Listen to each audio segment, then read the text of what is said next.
Dr. Friedland consults internationally to healthcare, corporate and financial institutions on health and lifestyle interventions, as well as emerging health trends throughout Asia, the US and the UK. She is one of the highest rated international speakers for many global organisations and has presented in more than 25 countries in recent years. Her first 3 books have all reached local bestseller sales, and her 4th book on the continent.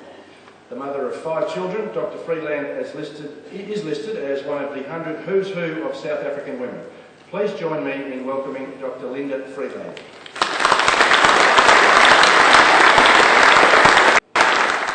Minutes I've got to share some thoughts with you, but I thought what would be much more exciting is those 2 people, the one who's mentioned marriage and the other one. Is it the same person? You spoke about watching porn. Is it one and the same person or 2 different individuals? 2 different individuals. I'm going to call you up to do the presentation. So we need far more interest. So there's no doubt that living well is an integration of all those things.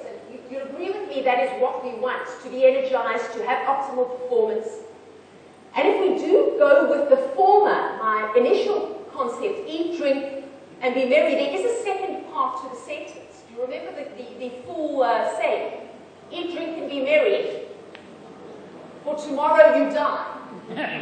Okay, so I thought I'd show you this slide. For those of you who are squeamish and just ate lunch, you can close your eyes again. But when I take off the slide, I'm going to get the lights turned up right so you don't fall asleep.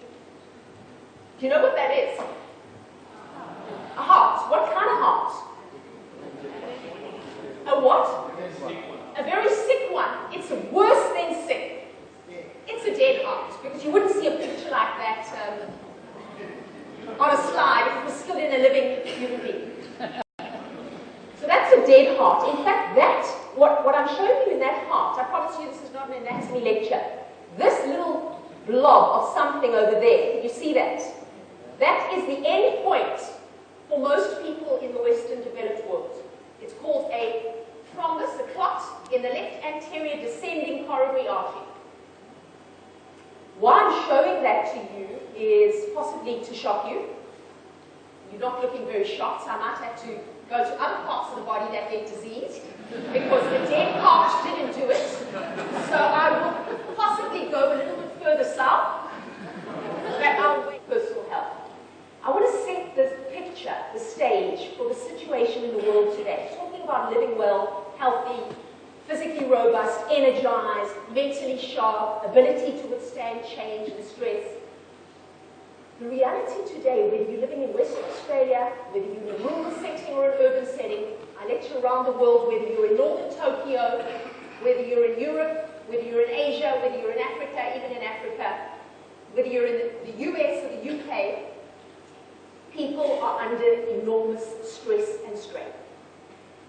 Transition, change, globally, things have shifted dramatically in the last few years. Life is extremely stressful, and the price we pay, unfortunately, is with our physical bodies. Look to your left and look to your right. Look at the people sitting next to you on either side. Have you got a nice picture of who's sitting on either side? You can look at me, I'm included, male and female. The person on either side of you. Bad news. Who said he was depressed from the yes and the no? Who was the depressed individual? Was it one individual, or we have a few depressed people? One individual. Okay. You haven't even begun your decline into the depths of depression. I'm going to take you even further. But I do promise I might need Richard or those 2 guys in the corner. You may need to show some different material on the screen to lift you up again. But the people on either side of you are going, this is the bad news. Wait, listen. The people on either side of you are going to die. We're all going to die, you do know that. Are going to die from a heart attack. Their end point is going to be that heart on the screen. Come on, show some emotion. You should be concerned about these people sitting next to you. You're sitting in the middle, you think there's no one. Yes, and then you're all sitting there smiling at me, saying, not me, him and him.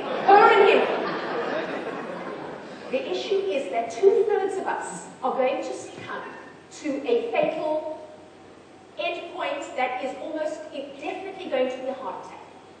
The issue, the reason, hopefully, that I'm here today, or the little bit of difference that I can make, is to make sure that it's not tomorrow or not soon.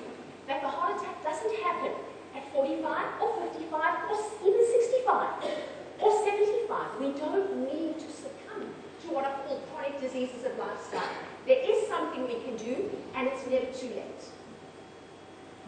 Have you ever heard of this term? This is quite a scary one. Anyone spent any time in Japan? Anyone speak Japanese? I go there quite often. Have you ever heard of the term karoshi? No? Do you know what it means? It means death due to overwork. When I first went there, I thought it was a joke. No one dies from overwork. A good day's work. How many of you have got some British heritage? I think most of us have. A good day's work never kills anybody. It's what we learned in school. The bottom line is that people, there are two ends of the spectrum in medicine today. We're prolonging life, but we're keeping people alive those last 20 years in a state of disease and ill health, with chronic heart disease, with hypertension, with diabetes, with all kinds of things. So we keep kinds of things.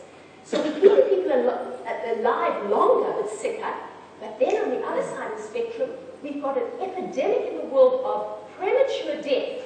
I knew you thought I was going to say premature something else. You're waiting for this next lecture. Okay, I'll come to that. In fact, that's not the biggest problem. The biggest problem is when it doesn't even work. Do you know that people only remember between 3 and 5 things from any talk? So you're going to go away from this conference after 3 days with 3 or 5 points. Do you know which gender remember 3 and which remember 5? Should I not step on those toes? I do love males, I promise you. I do have a husband and I have 3 sons. But don't ever, ladies, ask your male partner to go out to the store and buy more than 3 things without a written list. If you say, please go and get milk, bread, and cheese, you will probably get milk, bread, and cheese. If you ask for milk, bread, cheese, and toilet paper, he will come back with milk and beer. That's it. So you're not going to remember much from any talk. So I want you to remember 2 things from mine. The heart is one, and the second theme, I'm going to bring in a moment, is a ship. That's all you have to remember. And when you remember those 2 things, hopefully you'll remember to stop and take care of yourself. It's bad for you. We're talking about yeses and nos. The vast majority of stress is actually good for you. It is what motivates you, it is what drives you, it is what gives you passion, it is what gives you focus. It's why you do what you do. Because you've got something to give and you want to do it. And stress is a drive. It's a negative word we use. It's when it becomes too much. So now I want my 2 volunteers. And if my 2 sex gentlemen won't come onto the stage, I'll have to pick on someone else. I'm going to give you each a glass of water. One may get a slice of lemon. It's coming through the jug. There we go. Oh, excellent. Give them a hand. We push it to the edge. So we want to function at the peak. We want peak performance. But you know what happens when you're functioning at the peak? And you are all leaders. Peak of your career, running shires, running cities, doing what you have to do, managing families. When you go too close to the edge, it's scary that. Even those who have followed the Tour de France, even that takes a bit of beating, this slide, you've got to admit. The problem is that we live our lives on the edge like this when it comes to our health. So, now that I've told you so much bad news, I think let's get back to the bottom. Alan Burns, the comedian, he said, I know that 1 drink will make me drunk. I know my capacity. I just am not sure whether it's the 13th or the 14th. So, what is this? For an hour holding 250 grams, it becomes pretty heavy. Richard said it was light. Roscoe said it was a bit heavy. And Neil was lying. He said it was heavy. Neil's know it is. He knows what it's like to carry the burden. If you carry 250 grams for 5 minutes, or for a second, it's not heavy. If you carry it for an hour, your arm is going to get extremely sore, possibly crack. For an entire day, you will develop some serious contracture in your arm. A week, you might even have a heart attack if you don't put it down. That is what stress is. There's no way to quantify how much is going to tip you over the edge. The issue is it's not going to go away. You're going to be carrying that glass of water, that burden, your entire life on earth. The issue is, put it down. Put it down and give your arm a break. Put down the burden, put down the load, switch off the adrenaline. Do something else. Stress is not an overwhelming absolute figure. It's how much you're prepared to carry on your shoulders and not hand over. Okay, so I'm going to show you a very, very quick movie, about a battleship and a captain, a leader. So the scene is set in the North Atlantic Ocean, the Irish Sea, Captain Hancock, with the attitude that goes with being the captain of the biggest battleship in the American fleet. And he is trying to communicate with an orderly, a junior, and they're on a path to major collision.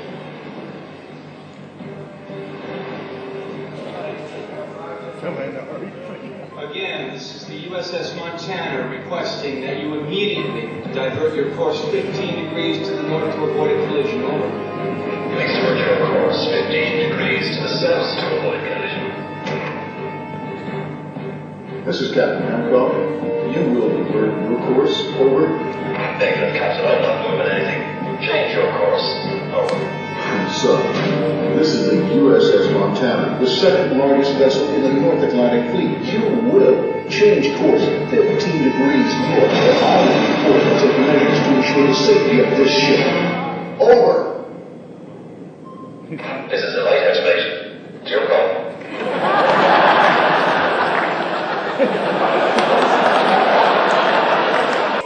But the most important is the powering through. How do we raise the level of the water around the ship so we don't hit a rock? This is where we bring in the dimensions beyond our physical body, beyond our mental power, beyond our thought processes, beyond our chaos and harmony. This is where we go into the space where we think out of the box, where it's lateral thinking. It's not the power within, and it's about going beyond the passion, the spirit, the courage. We're not going to be Mandelas and Bradleys, but we can be the best that we can.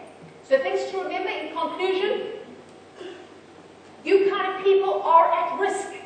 You're at risk and you're at an advantage to succeed, but you're also at risk to get ill. The males are more at risk than the females. Be aware of your tipping point. Your tolerance for stress is not your capacity. At what point you're going to fall over the edge of the cliff. Go through the 3 powers and raise the water level. And in conclusion, when it comes to health, don't believe your doctor. Don't always believe doctors. Don't believe everything you read. The 3 best things in life are good for you. Good quality chocolate, not the whole fondue pot. A good glass or 2, or not so much more, of red wine, anti-aging, flavonoids, and even beer, a beer or 2. Our bodies can tolerate a small amount. And frequent intimacy with the same partner, otherwise it becomes. Thank you very much.